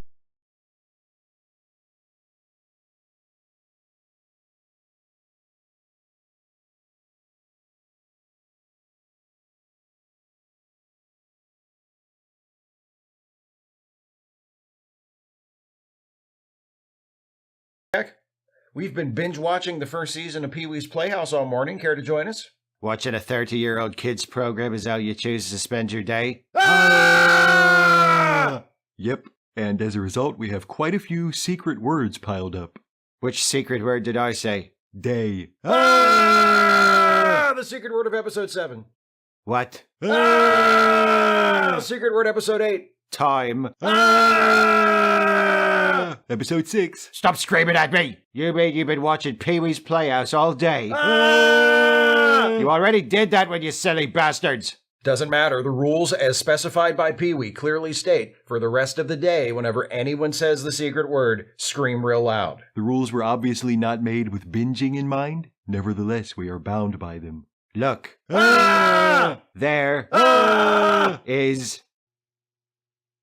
isn't one of your secret words. Good. Was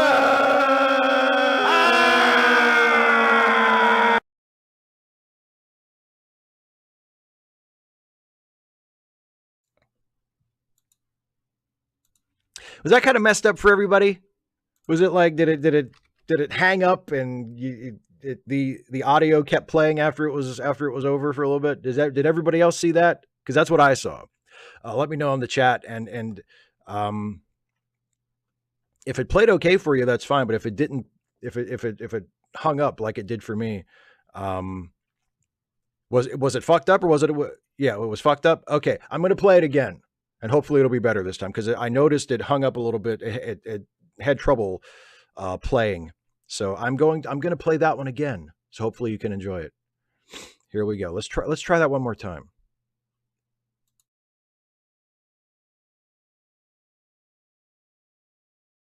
Oi. Hey, Jack. We've been binge watching the first season of Pee-wee's Playhouse all morning. Care to join us? Watching a 30-year-old kids program is how you choose to spend your day? Yep, and as a result, we have quite a few secret words piled up. Which secret word did I say? Day. The secret word of episode 7. What? The secret word episode 8. Time.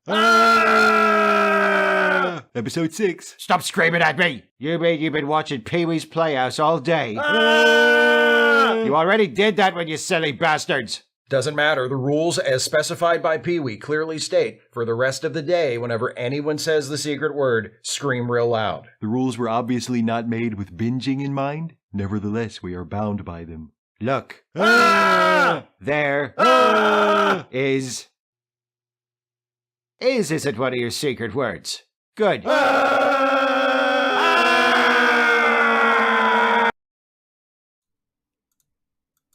There we go. That was better. Sorry about that. Yeah, that wasn't a buffering issue for you all. That was on my end, but it's all good now. So let's turn now for the remainder of the show to the live chat. I've got some super chats in the chat I see from Isaiah, who says, Alicia Silverstone in that Batgirl suit. Finger licking good. Anyway, how do people send pics in the Ask Away? Thanks. I would say just paste the link. Just paste the link in the in your question. That's how 255 AD does it when he sends pics in. And John Burns with a super chat. Dane is so tired. Always wanted to be Madeline Kahn. I think you would take that as a compliment, wouldn't you, Dana? Being compared to Madeline Kahn. All right, let's see what's going on in the chat now. Dana, exactly, for the rest of the day. Pee-wee says rest of the day. Those are the rules. Another super chat from John who says, Russia is a European problem. King Charles III is Canada's head of state. The Tower of London could use a prisoner. NATO wants a bargaining chip. I mean, look, if Great Britain wanted to start a world war by kidnapping the president of Russia and holding him in the Tower of London, you know? Oh, David Colby, I love you on the CPAP machine, man. You probably still hate Strange New Worlds, but that's okay. We can work with what we got. You know what I said when I saw Picard season 3? We only need one lower decks. Exactly. It's like Lower Decks without jokes, or as I said, it's like Lower Decks. Oh, Kara, you're welcome. I do take it seriously because I am as silly as wrestling is, and pro wrestling is a very silly thing. I do take it seriously, and I take the art of it and the fact that a lot of wrestlers are doing unnecessarily dangerous things. I take that very seriously. Like it not only threatens their safety, it affects the quality of the wrestling. Like the wrestling is not nearly as compelling, to my taste anyway, when it's built around those kinds of stunts as opposed to storytelling. So yes, I thought it was a great question. Thank you for asking it. Oh, Dana, I see. I said the rest of the day and I didn't scream after day. Well, nobody's perfect. Joe McClory says, I love Poor Things as well, but it is a hard film to sell to friends. Mind giving me a short blurb for it? I can use it. I don't know. It's a satirical riff on the Frankenstein story. It's like it's Frankenstein mixed with a fable, mixed with a sex comedy. Like it's hard to describe. But it's wonderful. Well, and Christian says it's great once you get past the ick. To me, the ick is part of the point. Like you're supposed to feel icky about some of it. I don't want to spoil anything and go into details, but there are aspects of it where people will have watched the movie and he said, "Oh, that makes me uncomfortable." Well, that's part of the point of the movie. Like you're supposed to be uncomfortable with some of it and with the way certain characters treat other characters. Darylette says, okay, Steve, have you recently heard a stale joke about Ukraine and Russia? Here's one. What do Zelensky and Donald Trump have in common? They both want to build a wall. Is that stale? It can't be that stale. 255 AD says, with regard to code of honor, I suppose you mean. Suppose it was all white actors, but they were still doing all the Orientalist tropes. Would that be better or worse? It might be marginally better because, like, the fact that it is that the alien planet is African stereotypes played by African American or black actors, that is a big part of what makes it so racist. But even if it was white actors, but they were still acting out all of the tropes, I mean, it would still be a problem. It wouldn't be as acute of a problem, but I mean, it would be a slight improvement, but not much of one. And David Colby says, I haven't actually rewatched Strange New Worlds yet, so who knows? Maybe it'll magically get good. Well, I will not set my heart upon it. But it would be delightful if it turned out the reason you hated Strange New Worlds so much was just because you needed a CPAP machine. It was sleep apnea's fault. I don't think that'll be the case. I do believe you actually had some legitimate opinions of your own before you discovered the CPAP machine. But it would be nice, for me personally, for selfish reasons. 285 AD says, Following on from my question, I also wonder if making a video like that is just going to attract right-wing trolls to your science channel. Well, yeah, that's another thing. It'll bring in people who just want to argue with you. You know, it'll just bring in creationists to be like, oh, here's someone we can debate and continue to artificially puff up our non-existent scientific position. Joe Goes Over says, I used to mock wrestling, but then a friend explained it away as soap opera for dudes. And from that moment on, I stopped judging it. It's not for me, but I don't see the harm. You know, I hear that soap opera for dudes thing a lot. And some people do view it that way. And I see the appeal of it from that way. And there's undeniably that element to it. But to me, that's never been my main point of connection to it. Like, I've always primarily enjoyed wrestling matches and stories told within matches. Like, yes, the larger storylines about like, why are these two people fighting? Why are they mad at each other? What's the stakes, you know? And yes, good guys turning on each other, good guy turning into a bad guy. Like there's a lot of soap opera elements to it. You know, a classic heel turn does have some undeniably soap operatic qualities to it. But for me, I love a good wrestling match. And yes, all that other stuff is supposed to feed the match and create a context in which that match has meaning and intrigue and consequences. But the match itself just is like the story you can tell. And it's a very, very, very simple story, but the story you can tell in a wrestling match just fascinates me. Quinn FTW 76, poor things made me uncomfortable, but at least no one fucked a grave. Amen, brother. Amen. Elric 111 says, I love the best Superman Batman series. I don't know if you are a big Captain America fan, but would you do a series on him? Probably not, just because I don't have the time. I mean, I have to fit the Batman and Superman videos in where I can amongst all the other stuff I do. So adding a Captain America series on top of that would just, that would be that would be yet another demand on my time that I just don't think I have an opening for at the moment. Kane 20C says, which film do you appreciate more, Alien or Aliens?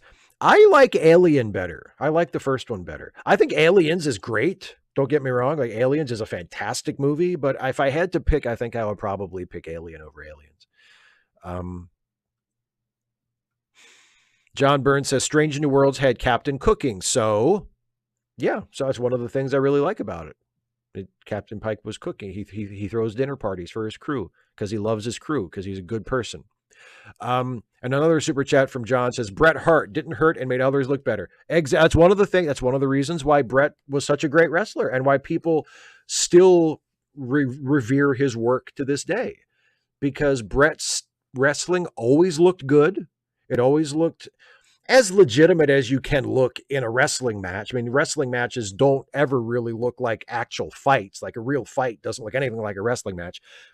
But it's just like a movie. It's like a fight in a movie. Like, you want it to be as close to reality as you can get it, while still having the freedom to be creative. And yeah, Bret's work was always impeccable. And I know he never seriously hurt anybody. I'm not even sure if he even gave people minor injuries all that often. Like, he was great. He was one of the best ever. That's right, David. We always have tomorrow and tomorrow and tomorrow. What a great episode. Carlisle the Cinephile says, the funny thing is that just over 24 hours after I asked my question, you posted your Starfleet HR video, which is now my headcanon for how it works. Well, there you go.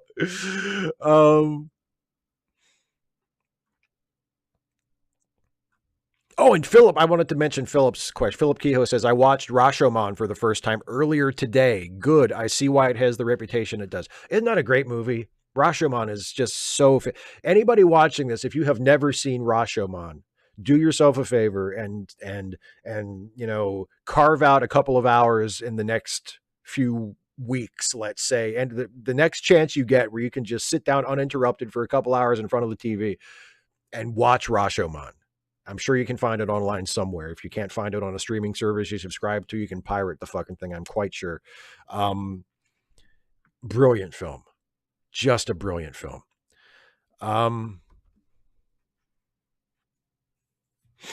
Yeah, 255 AD. Yeah, maybe you mentioned Orientalist stereotypes earlier. Maybe that's a better word for it.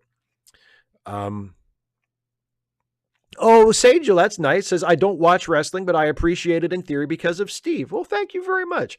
You know, I've mentioned it in videos before. Like, even if you don't like wrestling and it's not something you enjoy watching, I feel like because when, in my opinion, it's done correctly, when in my opinion it's done to the greatest effect, storytelling in wrestling is so simple, both in terms of like the ongoing storylines and in terms of the story that is told within the actual wrestling match. The storytelling in wrestling is so simple. And because of that, I think it's a good tool for talking about storytelling, because you can use a wrestling match, or even in some cases, a wrestling feud, like a wrestling program or storyline, as an example for talking about character motivation and character psychology. Like, psychology is a term in wrestling as well. Why does a character do this? Why do you do this in a given situation as opposed to something else? What makes sense for a character to do given what has happened leading up to this moment? Like, that's stuff that writers need to know. That's stuff that actors need to know. That's logical storytelling. That's motivation. And you can use wrestling just as an example, whether the people you're talking to give a shit about wrestling or not. If you explain it correctly and you say, okay, let's just look at this in terms of storytelling. Pretend it's not wrestling. Pretend it's just a story being told. You know, why is Jake the Snake, or why is the Macho Man angry at Jake the Snake? What did Jake the Snake do to make the Macho Man want to go after him? And given the fact that they're so angry with each other, what kinds of things would you expect them to do in this match to tell that story? Like, you can really get into just the fundamentals of storytelling with that.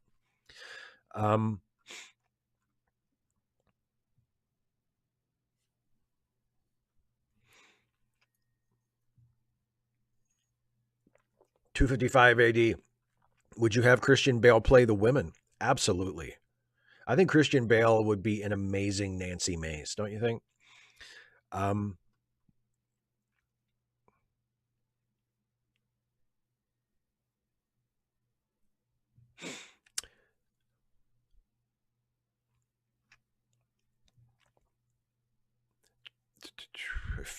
Kara says, have any of you seen the fanscription video of Batman with Patrick Stewart as Mr. Freeze? It is so good. I have not seen that. And also, Kara says, if we have the Friday night film, I'm suggesting Rashomon. I don't think Dana has seen Rashomon. Dana, if you're still there, have you seen I don't think you've seen Rashomon. I'm not sure if it would be the best for a Friday night watch along, just because we tend to do more lighthearted movies. And Rashomon is not like, it's not super heavy, but it's philosophically kind of heavy. And also, I think it is a little long. I mean, I don't think it's not too long, but I think for a live stream, it's a little long-ish, I think. How long is Rashomon? Let me look that up, actually. Rashomon. How long is Rashomon? Well, actually, you know what? It's only an hour and a half. Maybe we could do Rashomon at some point. I don't think Dana and I have chosen our next watch-along movie, so it's possible. At least if not for the next one, then at some point in the future. Stephen G. Clenard with a super chat. Thank you very much. Says, can I get a definitive yes or no on the Mr. Mott petition?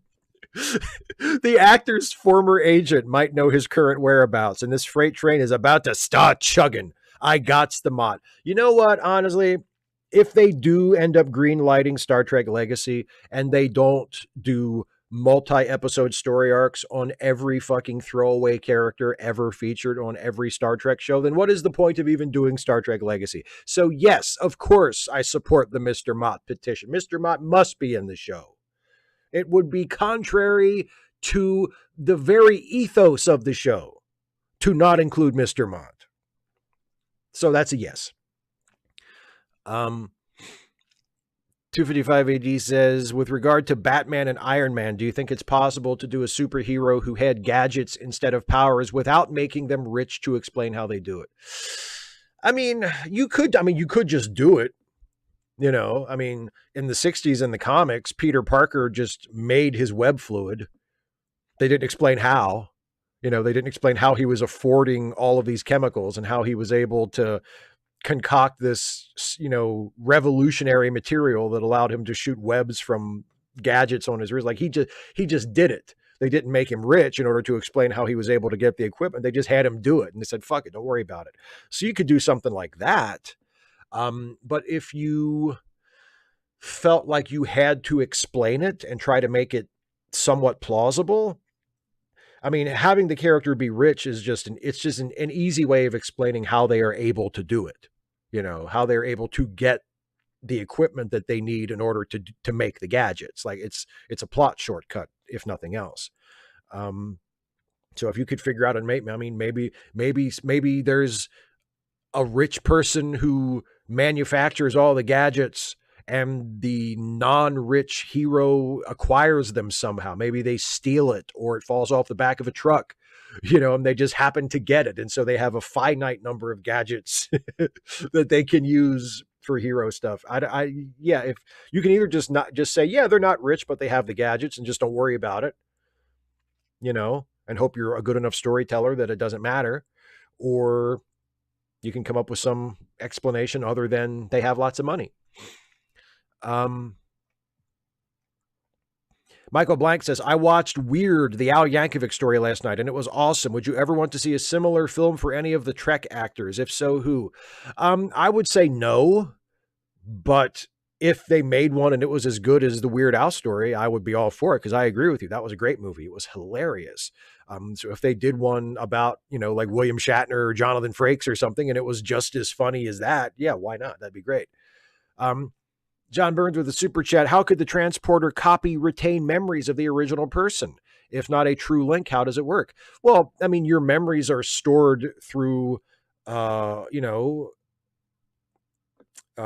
cellular information in your brain, electrical signals or some kind of molecular thing. I'm not sure exactly how your brain stores memories, but everything is particles when you get down to it. So if the technology has the ability to reconstruct all of the particles of your body exactly where they were, including the particles in your brain that record your memories and your personality, then there you go. You know? But I mean, I don't know if that would be possible. I don't think it would be possible because of the uncertainty principle, but that's why they have Heisenberg compensators.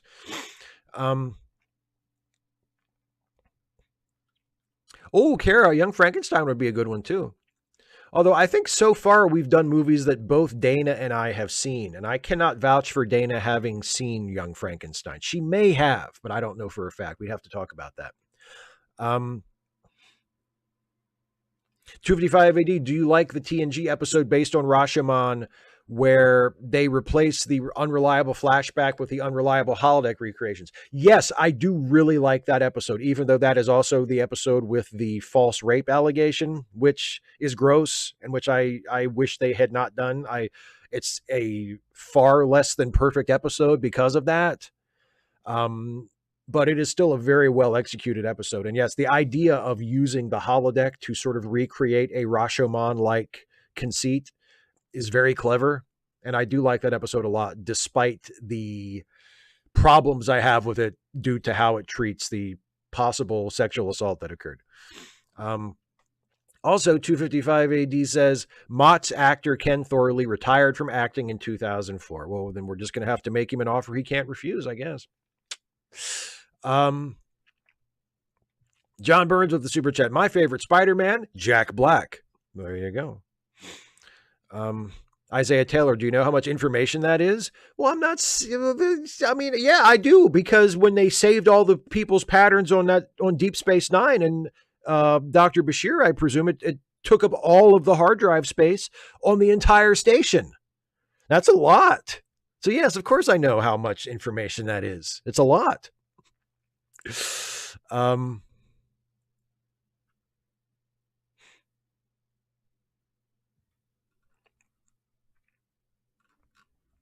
Dana doesn't remember seeing Young Frankenstein, so which implies that it didn't stand. So there you go. So yeah, I mean, like I said, we haven't chosen the next movie yet, but we try to pick movies that we have both seen and enjoyed. So at this point, like we would have to I would love to watch Rashomon with Dana because I'm pretty sure Dana hasn't seen it.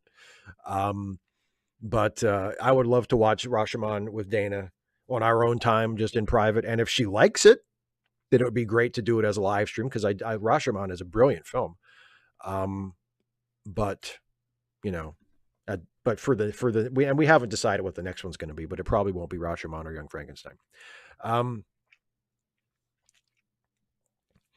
John Burns with another super chat says, network movie, an idea because you're always mad. Mad as hell, and I'm not going to take it anymore. Network's a good movie. 255, he also had to check Memory Alpha to make sure he's not in fact dead, which is entirely possible. TNG was on a while ago, and I'm not sure how old he was when he made it. I mean, you know, he may in fact have aged out of the program. Oh, Stephen with a member message. Frowny face. I don't gots the mott. Oh, man. Don't give up. Just because he's retired doesn't mean you can't coax him out of retirement with the right offer, right? Or, I don't know, maybe not.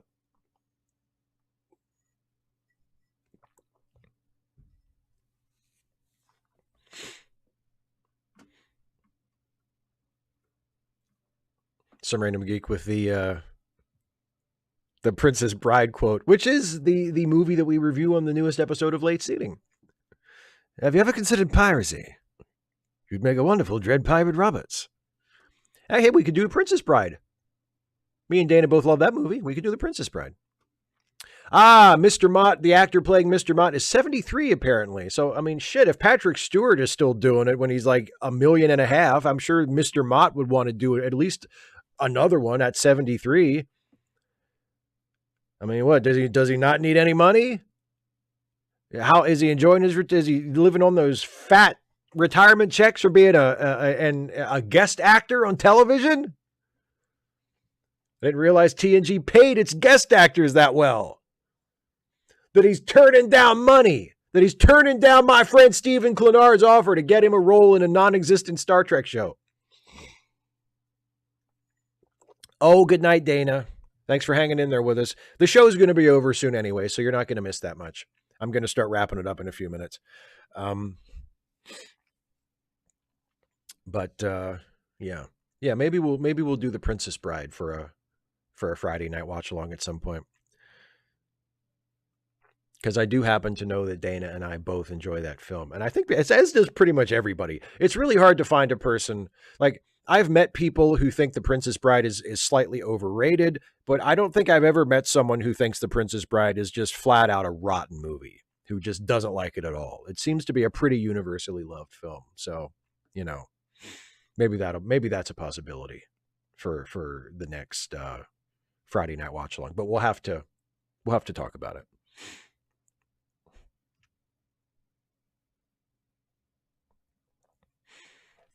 Michael talking about the finer details of transferring memories through the transporter. Since memories are stored chemically, then the chemical details can pass through transporting, whether or not it is kill and copy or transfer. Yeah, like the actual physical chemicals in your brain that are storing your memories, the actual, I keep saying particles, the constituent matter in your brain that the chemicals are made of that are recording your memories and your personality, they could be physically transported to the destination point, which, according to the Star Trek shows, is what is happening. However scientifically plausible that may be, that is canonically how the transporter works. Oh, John Burns, that's interesting. I'm screening Superman 1 on May 20th, Victoria Day. Well, it's always a good time to watch Superman. What does Superman have to do with Victoria Day specifically? Anything? Or is it just a nice excuse to watch Superman? But anytime you watch Superman is a good thing. Isaiah Taylor, Cary Elwes, who can hate him? Yeah, he seems like a decent dude, and he's a very likable actor. Jason and I talk about on the show, we talk about how if you look at Cary Elwes' career, a lot more bad movies than good movies. Like The Princess Bride may be his creative peak in terms of like a really good film that he was the star of. He's made a lot of bad movies, but he's a really good actor. He's got really great comic timing. He's very likable. He's still, I mean, even, in his more advanced age, he's still a good looking dude, charming, likable, screen presence. Like he's good. Yes, a random geek. It is the Ides of March. Beware the Ides of March. Beware people named Brutus. 255 AD says, I assume you think it's reasonable for me to call Kent Hovind a con man. Also, how would you try to win over people raised creationists who are questioning? Oh, I think it's very, I don't know I don't think it would be reasonable to not call Kent Hovind a con man. And how would you win people over who are raised? Well, if they're questioning, then I would say just direct them to resources. Just, direct them to science, to popular science literature that discusses evolution. Show them a Stephen Jay Gould book from back in the day where he writes about evolution and how it works. Even Dawkins, Dawkins has turned out to be a really shitty person, but his popular science writing is excellent. So, if you can stomach, recommending a Richard Dawkins book to somebody, I would recommend one of those too. But yeah, it doesn't have to be Dawkins. Lots of people have written popular science books that deal with evolution. Just try to get, if the person is already open to the idea, and they want to know more, then just try to get the information in their hands in an accessible way.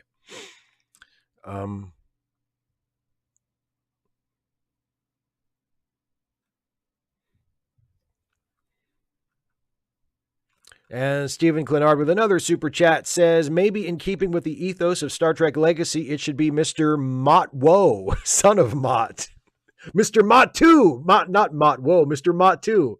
I will make this work or die trying. Keep going. I like Mr. Mott 2. I like that. Okay, Daryl Lett says, Steve, when you and Jason did Ferris Bueller's Day Off, you did mention the Beatles cover of Twist and Shout, which recharted in 1986. Did the two of you do Stand By Me? That revived the Benny King hit. I don't think we have done Stand By Me.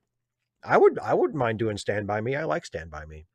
I will mention it to Jason as a possibility, but of course it's not as simple as saying, hey, we should do this movie, because Jason, usually we do the terrible choice where I just have to choose A, B, or C, and I don't know what letter is what movie. So even if we wanted to do Stand By Me, I would have to pick it properly. So, there's an element of chance. John Burns with a super chat. Carrie always was in Liar Liar with Jim Carrey. Yes, he was. Okay, I'm going to start wrapping up the show. So if anybody has any final questions, you can go ahead and throw them in the chat, and I will get back to the chat in just a moment. But first, I want to do my customary final plugs. First of all, don't forget charitylinks.page, which is linked in the live chat, which has a lot of links to friends of ours who need a helping hand financially. That is curated by our friend Some Random Geek, who is also putting specific links in the chat right now to many of those people. Please consider donating to help out our friends who need some help. They would appreciate it, and I would appreciate it as well. Also, don't forget, if you want to support me and this work that I do on this YouTube channel, you can do so by becoming a patron at patreon.com/Steve Shives, or becoming a channel member by clicking the join button. Either way, at any level of support as a member or a patron, one of the benefits you get for yourself is you get the ability to submit questions ahead of time for these Ask Away live streams. And those are the questions that I answer in the first portion of the show. Thank you so much to all of you who are supporters of this channel as a patron, as a member, and even those of you who just throw in a super chat every now and then. I could not do this job without you and without your support. So I thank you from the bottom of my heart for allowing me to continue to do this. Also, don't forget, if you enjoy the YouTube stuff, you might like the podcasts that I am on. First, there is Late Seating, which I just mentioned a minute ago, the movie review podcast that I do alongside the brilliant Jason Harding, where we take a fresh look at classic films and decide whether or not they have the reputation they deserve. And our most recent episode is our review of the classic The Princess Bride, starring Carrie Elways and Andre the Giant and Mandy Patinkin and Robin Wright and a whole bunch of other talented people doing really good work. It's a terrific movie. We both really like it. And if you want to hear us talk about how much we like it and also make fun of it, then check out the most recent episode of Late Seating. And also, in addition to that, I am on the Ensign's Log podcast, which is a Star Trek themed improv comedy podcast where I star alongside Jason and also Dana Cole, where the three of us play Starfleet officers who are serving in, now we are currently in the TNG / Deep Space Nine era. And we're kind of settling into what will eventually be a new status quo for us for a little while. And it's a very interesting time in the show, and we're getting close to the end of our 5th season. So yeah, check out the Ensign's Log, especially if you like the more comedic Star Trek themed stuff that I do on this channel. I think you'll really enjoy the Ensign's Log. And that is it. Let me take one last look at the chat and see what people have to say. 2D5AD says, apparently Mott's actor's biggest role was a bug exterminator in Men in Black who gets killed by a bug alien. Well, good for them. Well, maybe that explains it. He's rolling on that fat Men in Black money. Kara says, lovely to see you, Steve. Thank you for answering my question. Appreciate it. Have a good evening. Thank you very much for being here, Kara. As always, it's nice to see you. And I thank you for an excellent question that gave me an excuse to talk about wrestling. Stephen Clennard with a super chat. Christian Bale is Mr. Mott too. Pure gold. There you go. Hey, look at that. Tied it all together. Christian Bale as son of Mott. Make it happen. 255AD says, also, I meant in a video format when asked, also, how would you try to win over people raised creationists who were questioning? I mean, I did videos way back in the day about responding to common creationist arguments. Just keep it basic. I mean, there are certain fundamental fallacies underlying creationism that you can explain without having to get too technical and without having to take too much time. Just, pick out maybe 3 or 4 fundamental fallacies of creationism and find a way to explain those in an accessible way, and also to explain what science actually says about those things. But yeah, if it's someone who's interested in evolutionary theory and is interested in moving beyond creationism, introduce them to the concepts and the material, and just try to keep it simple. And in my case, I have no choice but to keep it simple because my science background is extremely limited. I am not actually a doctor of any science. I'm not actually a trained biologist or anything like that. I just know what I have learned from various popular science texts, and I can speak in terms of general principles. I can't get too technical with it because I don't have that knowledge, but I can explain to you the basics, and that's really all you need if you're in that situation. So that's what I would recommend.